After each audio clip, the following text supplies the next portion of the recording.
Hey folks, welcome back to Ndaba Africa. This is Chris, and this is a story that I've held off reporting on because of the graphic nature of it for nearly 2 weeks, hoping to find more specific details in the press.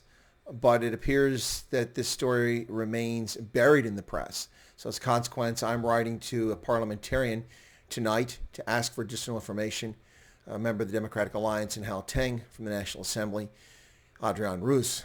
Hopefully his office will be able to get some additional information. But in the meantime, it's time to report on this truly horrific murder, double murder.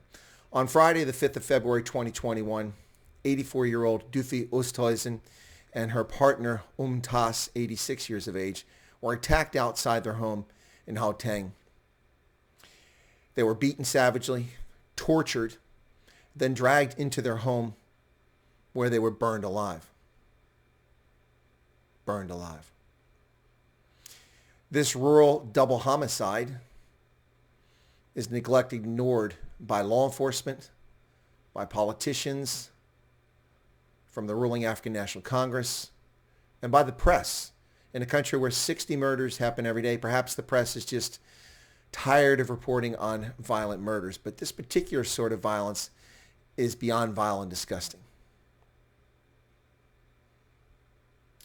Now we hear Bheki Cele, the head of the police, and ANC politicians constantly bemoan when South Africans mention rural farm murders. Well, I've always talked about the topic of rural insecurity, something I've been railing about since the African National Congress disingenuously disbanded the commando system back in the early part or the mid part of the odd decade under the spurious claim that it was somehow tied to apartheid and was racist. Of course, that argument fell on deaf ears if you paid attention to what was going on, because the four newest regiments in the commando force of the 168 regiments that were disbanded were all black Zulu regiments from KZN. So, nonsense. And the commando system long predated the apartheid era and the apartheid government and racial legislation in South Africa.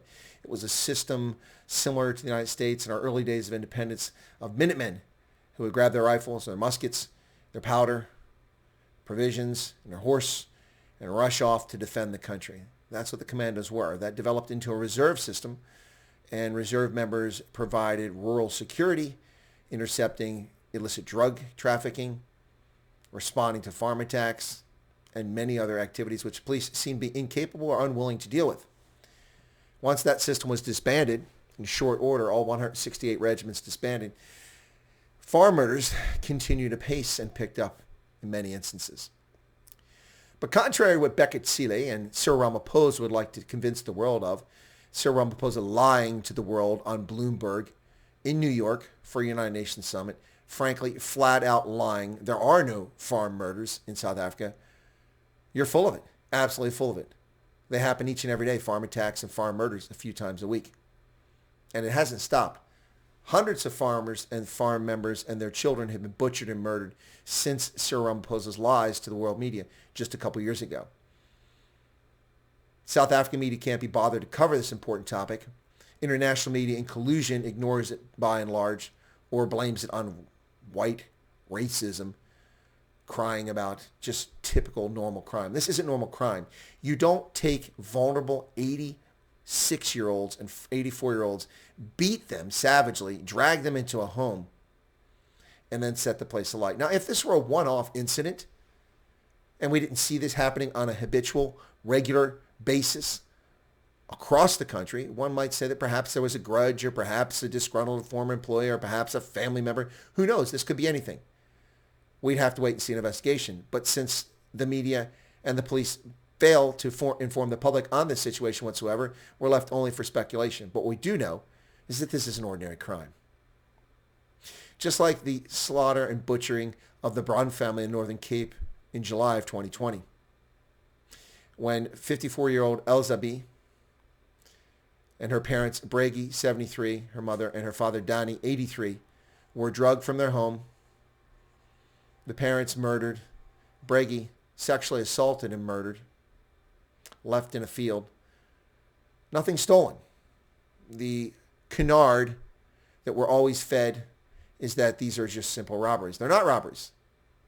We repeatedly see white South Africans colored South Africans, and black South Africans butchered in the rural areas of South Africa. And rarely is there any theft whatsoever. This is pure, unadulterated, horrific violence, something that South African Police Service seems unwilling and incapable of dealing with. Duifie Oousthuizen and Oom Tas, their bodies were charred so badly beyond recognition that police have to rely on DNA to identify them.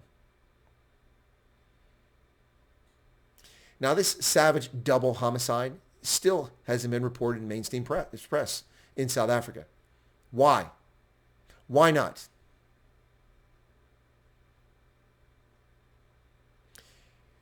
Democratic Alliance National Assembly member Adriaan Roos has criticized the police for their failure to protect vulnerable citizens.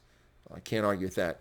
Roos had the following to say: "We call for the urgent strengthening of community safety oversight in Gauteng after the tragic murder of two elderly persons on their small holding in Bapsfontein this weekend.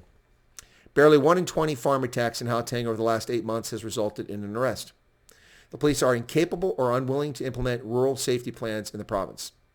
Police in Gauteng have shown that they are unable to adequately track and report on farm attacks, and it is clear that citizens need to be empowered to hold them to account where they fail and work more closely with those who want to protect the vulnerable in rural areas. People on farms and small holdings are more likely to be killed than police officers."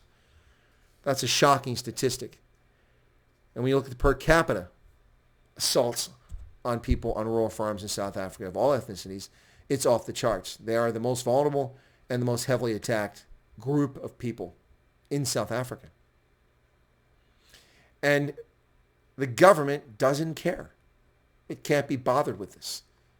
You'd almost find yourself, you can't help but be cynical and think that perhaps maybe the ANC wants farmers to be murdered. That way the land's easier to claim.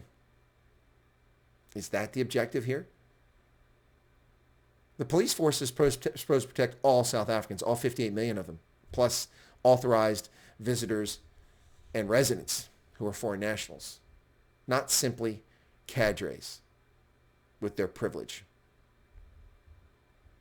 Folks, I waited 12 days, but I could wait no longer. This sick, barbaric act must be exposed. The failure of SAPS, the failure of the African National Congress must be exposed to the world. Absolutely must be exposed to the world. This nonsense continues unabated 27 years into the Rainbow Nation.